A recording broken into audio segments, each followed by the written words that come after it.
15वें मुगल बादशाह आलमगीर दोम की कहानी। आज की वीडियो में हम आपको मुगल सल्तनत के 15वें बादशाह आलमगीर दोम की कहानी सुनाएंगे। आलमगीर दोम का दौर उन हालात में आया जब मुगल सल्तनत का जवाल अपने अरूज पर था। दरबारी साजिशें, खारजी हमले और अंदरूनी इख्तलाफात सल्तनत को खोखला कर रहे थे। आइए मुगल सल्तनत के जवाल पजीर अहद में आलमगीर दोम के किरदार पर नज़र डालते हैं। आलमगीर दोम का असल नाम अजीजुद्दीन था और वो मुगल बादशाह मोहम्मद शाह रंगीला के दूसरे बेटे थे। 1754 में इनकी ताजपोशी की गई। इनकी बादशाहत दरअसल मुगल दरबारियों, ख़ास तौर पर वज़ीर आज़म अमादुल मलिक की साजिशों का नतीजा थी, जिन्होंने अहमद शाह बहादुर को माजूल कर दिया और आलमगीर दोम को तख्त पर बिठा दिया। लेकिन आलमगीर दोम को भी एक कठपुतली बादशाह की हैसियत से देखा गया, जिसके पास हुकूमती इख्तियारात बहुत महदूद थे। आलमगीर दोम की बादशाहत के इब्तिदाई दिनों में ही इनके वज़ीर आज़म अमादुल मलिक ने तमाम इख्तियारात अपने हाथ में ले लिए। अमादुल मलिक एक इंतहाई ताकतवर और चालाक दरबारी था, जो हर फैसला खुद करना चाहता था और बादशाह को बेइख्तियार बनाए रखता था। आलमगीर दोम महज एक कठपुतली बादशाह थे और असल हुक्मरानी अमादुल मलिक और इसके हामियों के हाथ में थी।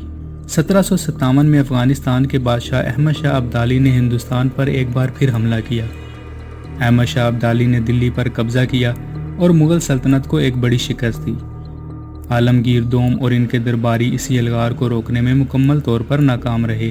दिल्ली को अब्दाली की फ़ौज ने बुरी तरह लूट लिया, जिससे मुगल सल्तनत का वक़ार मज़ीद कम हो गया। अहमद शाह अब्दाली ने दिल्ली में अपनी मर्ज़ी से हुकूमत चलाई और आलमगीर दोम को महज एक रस्मी बादशाह बना दिया। अब्दाली के हमले के बाद मरहटे भी मुगल सल्तनत के लिए एक बड़ा चैलेंज बन गए। मरहटों ने मुगल सल्तनत के शुमाली हिस्सों में अपनी ताकत को मुस्तहकम करना शुरू कर दिया और दिल्ली की तरफ भी अपनी नज़रें जमा ली। आलमगीर दोम की कमज़ोरी और अमादुल मलिक की बेपरवाही की वजह से मरहटे दिल्ली के गिरदो नवा में अपनी हुकूमत कायम करने में कामयाब हो गए। मुगल सल्तनत के पास ना तो फौजी ताकत थी और ना ही क़यादत जो इन मसाइल का हल तलाश कर सकती। आलमगीर दोम के दौर में मुगल दरबार साजिशों का गढ़ बन चुका था।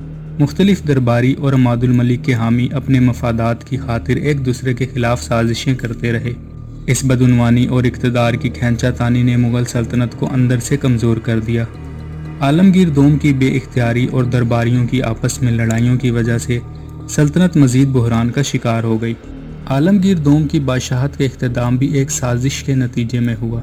1759 में अमादुल मलिक ने दरबारी ताकत के तवाज़ुन को बरकरार रखने के लिए आलमगीर दोम के खिलाफ साजिश की। उन्होंने एक गदाराना चाल चलते हुए आलमगीर दोम को कत्ल करवा दिया। यूं एक और मुगल बादशाह का अंजाम दरबारी साजिशों और गद्दारियों की नज़र हो गया। आलमगीर दोम की मौत के साथ ही मुगल सल्तनत मज़ीद कमज़ोर हो गई और इसका ज़वाल नाकाबिले तलाफ़ी हो गया। आलमगीर दोम की हुक्मरानी का दौर दरअसल मुगल सल्तनत के ज़वाल का आखिरी दौर था। इनकी बेइख्तियारी, अमादुल मलिक की बदउनवानी और मरहटों और अब्दाली के हमलों ने मुगल सल्तनत को मुकम्मल तौर पर तबाह कर दिया। आलमगीर दोम की शख्सियत और इनके दौरे हुकूमत का सबक ये है कि एक सल्तनत को मजबूत और मुस्तहकम रहने के लिए एक मजबूत क़यादत की ज़रूरत होती है। बगैर किसी हकीकी हुक्मरान और इख्तियारात के एक बादशाह सिर्फ नाकाम बादशाह होता है। आलमगीर दोम की कहानी हमें मुगल सल्तनत के ज़वाल के बारे में एक गहरी बसीरत फराहम करती है। ये कहानी मुगल सल्तनत के 15वें बादशाह आलमगीर दोम की थी। हमें उम्मीद है कि आपको ये दिलचस्प वीडियो पसंद आई होगी। ऐसी मज़ीद वीडियोस के लिए चैनल को सब्सक्राइब करें।